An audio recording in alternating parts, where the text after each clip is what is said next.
आज की इस वीडियो में हम पढ़ेंगे हिंदी के महत्वपूर्ण प्रश्न। चाहे आप किसी भी सरकारी एग्जाम की तैयारी कर रहे हैं तो ये क्वेश्चन आप सभी के लिए काफ़ी इम्पोर्टेंट है। वीडियो को पूरी देखिएगा।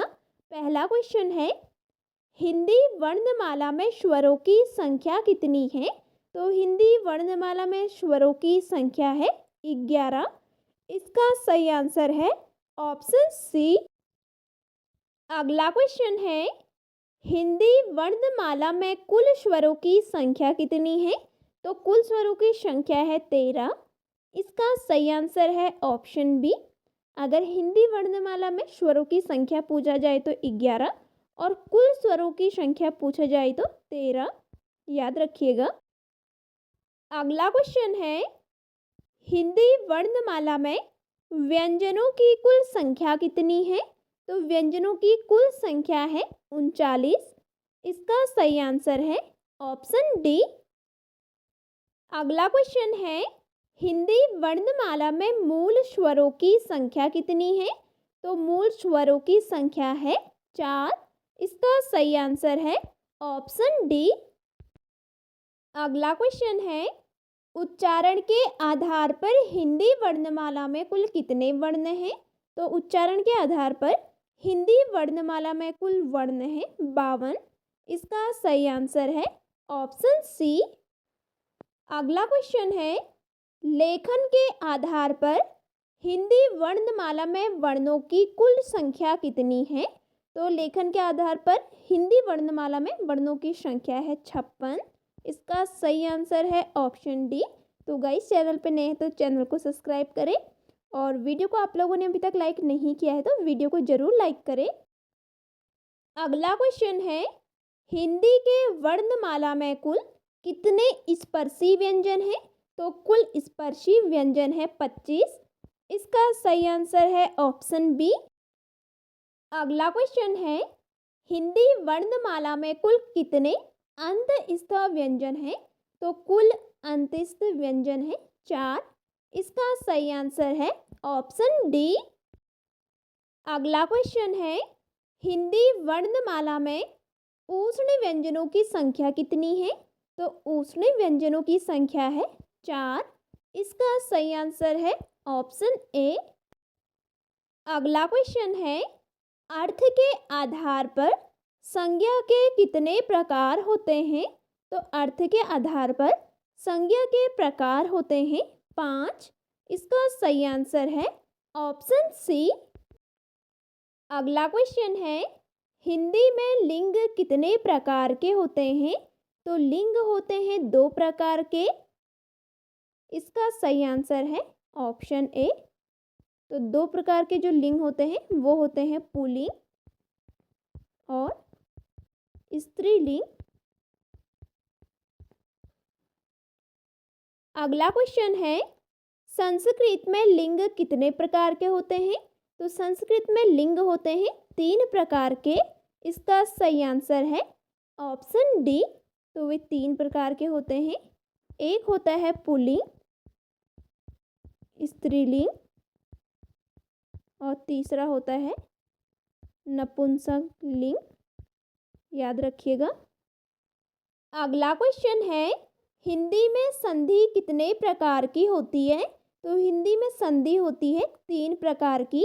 इसका सही आंसर है ऑप्शन सी। पहली होती है स्वर संधि, दूसरी होती है व्यंजन संधि और तीसरी होती है विसर्ग संधि।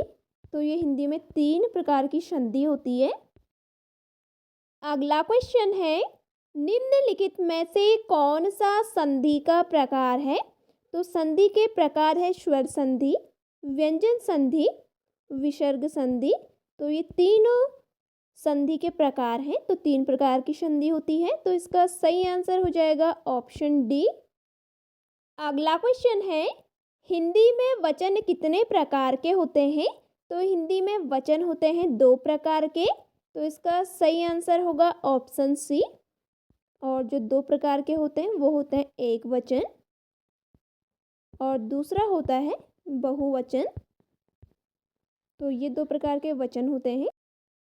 अगला क्वेश्चन है, संस्कृत में वचन कितने प्रकार के होते हैं? तो संस्कृत में वचन होते हैं 3 प्रकार के। इसका सही आंसर है ऑप्शन ए। तो 3 प्रकार के होते हैं। एक होता है एक वचन, दूसरा होता है द्विवचन और तीसरा होता है बहुवचन। तो ये 3 प्रकार के संस्कृत में वचन होते हैं।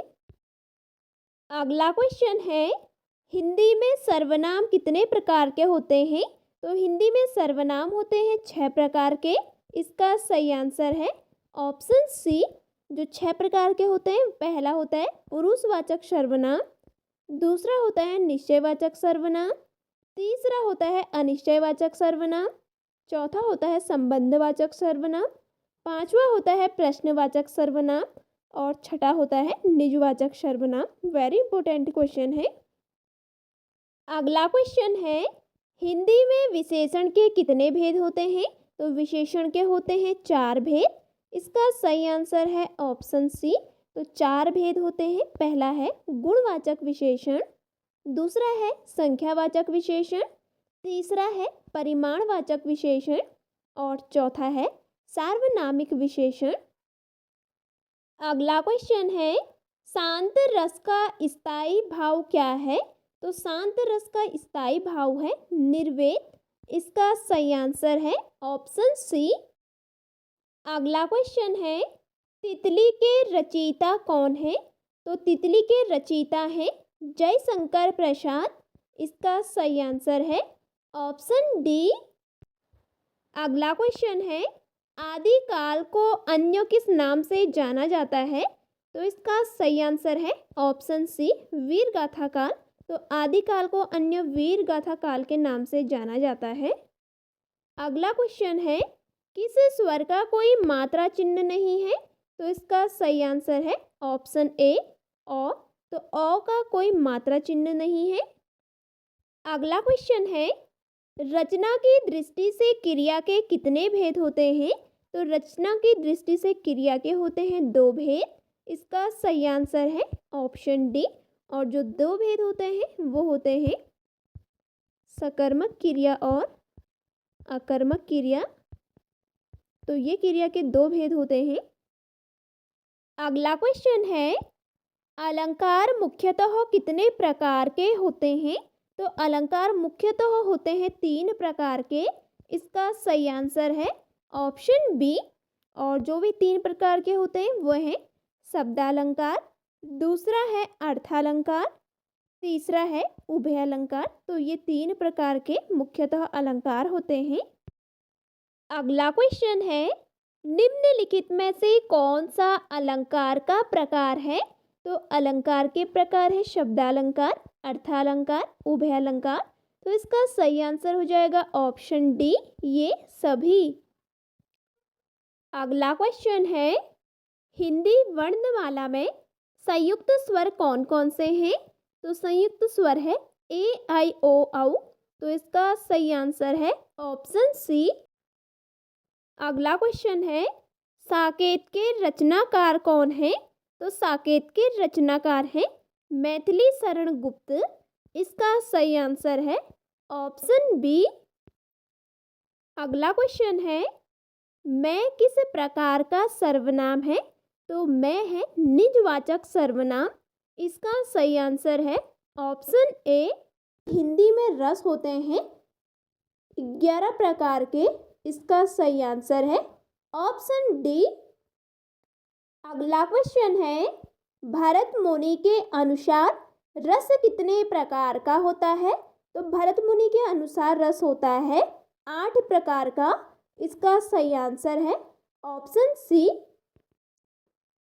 अगला क्वेश्चन है, लिंग किस भाषा का शब्द है? तो लिंग है हिंदी भाषा का शब्द।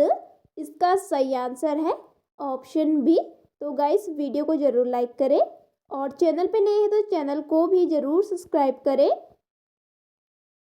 अगला क्वेश्चन है, वीडियो को ध्यान से देखिएगा, ऐसे ही क्वेश्चन एग्जाम में पूछे जाते हैं। साटिका का हिंदी अर्थ क्या है? तो साटिका का हिंदी अर्थ है साड़ी। इसका सही आंसर है ऑप्शन सी। अगला क्वेश्चन है निम्न में तत्सम है, तो इनमें से जो तत्सम शब्द है वो है बानर। इसका सही आंसर है ऑप्शन सी। अगला क्वेश्चन है निम्न में से अंग का पर्यायवाची शब्द है, तो अंग का पर्यायवाची शब्द है वपु। इसका सही आंसर है ऑप्शन सी। अगला क्वेश्चन है निम्न में से अंग का पर्यायवाची शब्द है, तो अंग का पर्यायवाची शब्द है वपु। इसका सही आंसर है ऑप्शन सी। अगला क्वेश्चन है पहाड़ का पर्यायवाची है, तो इनमें से जो पहाड़ का पर्यायवाची है वो है उपल। इसका सही आंसर है ऑप्शन सी। अगला क्वेश्चन है मेघदूत किसकी रचना है, तो मेघदूत रचना है कालिदास की। इसका सही आंसर है option D. Very important question है, कई बार एग्जाम में पूछा गया है। अगला क्वेश्चन है हिंदी में कितने लिंग का प्रयोग होता है, तो हिंदी में होते हैं 2 लिंग। इसका सही आंसर है ऑप्शन ए।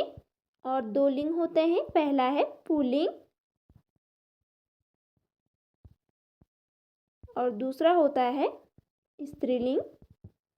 तो हिंदी में ये 2 लिंग होते हैं। अगला क्वेश्चन है श्रृंगार रस का स्थायी भाव क्या है, तो श्रृंगार रस का स्थायी भाव है रति। इसका सही आंसर है ऑप्शन बी। अगला क्वेश्चन है लिपि चिन्ह के क्रमबद्ध समूह को क्या कहते हैं, तो लिपि चिन्ह के क्रमबद्ध समूह को कहते हैं वर्णमाला। इसका सही आंसर है ऑप्शन डी। अगला क्वेश्चन है छ वर्ण किन वर्णों के योग से बना है, तो छ वर्ण बना है क और श से। इसका सही आंसर है ऑप्शन बी। अगला क्वेश्चन है तुलसीदास के अनुसार रसों की संख्या है, तो तुलसीदास के अनुसार रसों की संख्या है 11। इसका सही आंसर है ऑप्शन सी। अगला क्वेश्चन है नाविक का सही संधि विच्छेद क्या होगा, तो नाविक का सही संधि विच्छेद होगा नौ धन एक। इसका सही आंसर होगा ऑप्शन सी। अगला क्वेश्चन है वेरी इंपॉर्टेंट क्वेश्चन है जो मुश्किल से खाया जा सके के लिए एक शब्द कौन है, तो जो मुश्किल से खाया जा सके उसके लिए एक शब्द होगा दुर्भक्ष। इसका सही आंसर है ऑप्शन सी। अगला क्वेश्चन है ऊ का उच्चारण स्थान है, तो ऊ का उच्चारण स्थान है ओष्ठ्य। इसका सही आंसर है ऑप्शन सी। अगला क्वेश्चन है निम्न में से कौन कौन से द्विगुण व्यंजन है, तो द्विगुण व्यंजन है ड़ और ड़। इसका सही आंसर है ऑप्शन डी। अगला क्वेश्चन है उपकार का विलोम है, तो उपकार का विलोम होता है अपकार। इसका सही आंसर है ऑप्शन डी। अगला क्वेश्चन है ज्ञ को वर्णमाला में माना जाता है, तो ज्ञ को वर्णमाला में क्या माना जाता है। इसका सही आंसर है ऑप्शन ए संयुक्त व्यंजन। वीडियो पसंद आई तो वीडियो को लाइक शेयर सब्सक्राइब करें। मात्रा के आधार पर स्वर कितने प्रकार के होते हैं, तो मात्रा के आधार पर स्वर होते हैं 3 प्रकार के। इसका सही आंसर है ऑप्शन डी। अगला प्रश्न है निम्नलिखित में से कौन सा दीर्घ स्वर नहीं है, तो आ ए ओ दीर्घ स्वर है, ऊ दीर्घ स्वर नहीं है। तो इसका सही आंसर होगा ऑप्शन बी। अगला क्वेश्चन है निम्नलिखित में से कौन सा संयुक्त स्वर नहीं है, तो संयुक्त स्वर नहीं है ऊ। इसका सही आंसर है ऑप्शन सी। तो ऊ से ऊन वाला जो यहाँ पे है वो संयुक्त स्वर नहीं है, बाकी जो यहाँ पे ए आई ओ दिए गए हैं वो संयुक्त स्वर हैं। अगला क्वेश्चन है निम्न में से कौन अर्धविवृत स्वर है, तो अर्धविवृत स्वर है आई इसका सही आंसर है ऑप्शन बी। अगला क्वेश्चन है निम्न में तद्भव है, तो इनमें जो तद्भव शब्द है वो है अजरज, इसका सही आंसर है ऑप्शन डी। अगला क्वेश्चन है निम्न में से कौन सा स्वर संवृत है, तो संवृत स्वर है ई, इसका सही आंसर है ऑप्शन सी। अगला क्वेश्चन है उच्चारण स्थान की दृष्टि से हिंदी के अ और आ स्वर हैं। वेरी इंपॉर्टेंट क्वेश्चन है, आप लोगों ने वीडियो अभी तक लाइक नहीं की है तो वीडियो को भी लाइक करें। तो हिंदी के अ और आ स्वर है कंठ्य स्वर, इसका सही आंसर है ऑप्शन डी। अगला क्वेश्चन है हिंदी का श्व ध्वनि है, तो हिंदी का जो श्व ध्वनि है वो है तालव्य ध्वनि, इसका सही आंसर है ऑप्शन बी। अगला क्वेश्चन है कई बार एग्जाम में पूछा जाता है कामायनी किसकी रचना है, तो कामायनी रचना है जयशंकर प्रसाद की, इसका सही आंसर है ऑप्शन डी। अगला क्वेश्चन है त्र वर्ण किन वर्णों के सहयोग से बना है, तो त्र वर्ण बना है त प्लस र से, यानी त और र से, इसका सही आंसर होगा ऑप्शन सी। अगला क्वेश्चन है निम्न में से कौन अल्प प्राण ध्वनि है, तो अल्प प्राण ध्वनि है क, इसका सही आंसर है ऑप्शन बी। अगला क्वेश्चन है आचार्य किशोरीदास वाजपेयी के मत हिंदी में कितने कारक हैं, तो इसका सही आंसर है ऑप्शन ए 6, यानी कि जो आचार्य किशोरीदास वाजपेयी हैं उनके मत हिंदी में 6 कारक हैं। अगला क्वेश्चन है छत से ईंट गिरी वाक्य में कौन सा कारक है, तो छत से ईंट गिरी वाक्य में कारक है आपादान कारक, इसका सही आंसर है ऑप्शन ए। अगला क्वेश्चन है निम्नलिखित में कौन सा पुल्लिंग है, तो इनमें से जो पुल्लिंग शब्द है वो है न्याय, इसका सही आंसर है ऑप्शन सी। अगला क्वेश्चन है तथापि का सही संधि विच्छेद क्या होगा, तो तथापि का सही संधि विच्छेद होगा तथ धन अपि, इसका सही आंसर होगा ऑप्शन सी। अगला क्वेश्चन है जिस स्थान पर कोई ना जा सके के लिए एक शब्द कौन है, तो जिस स्थान पर कोई ना जा सके उसके लिए एक शब्द होगा अगम्य, इसका सही आंसर है ऑप्शन सी। अगला क्वेश्चन है स्वर संधि का उदाहरण है, तो इनमें से जो स्वर संधि का उदाहरण है वो है अनयव, इसका सही आंसर है ऑप्शन ए। आप लोगों ने अभी तक चैनल को सब्सक्राइब और वीडियो लाइक नहीं की है तो जरूर करें। अगला क्वेश्चन है अत्याचार शब्द में उपसर्ग है, वेरी इंपॉर्टेंट क्वेश्चन है। तो अत्याचार में उपसर्ग है अति, इसका सही आंसर है ऑप्शन ए।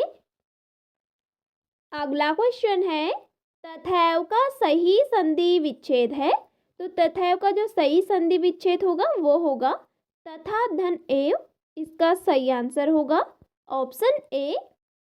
अगला क्वेश्चन है निर्धन में कौन सी संधि है, तो निर्धन में संधि है विसर्ग संधि, इसका सही आंसर है ऑप्शन सी। अगला क्वेश्चन है दिगंबर का सही संधि विच्छेद है, तो दिगंबर का सही संधि विच्छेद होगा दिक धन अंबर, इसका सही आंसर है ऑप्शन सी।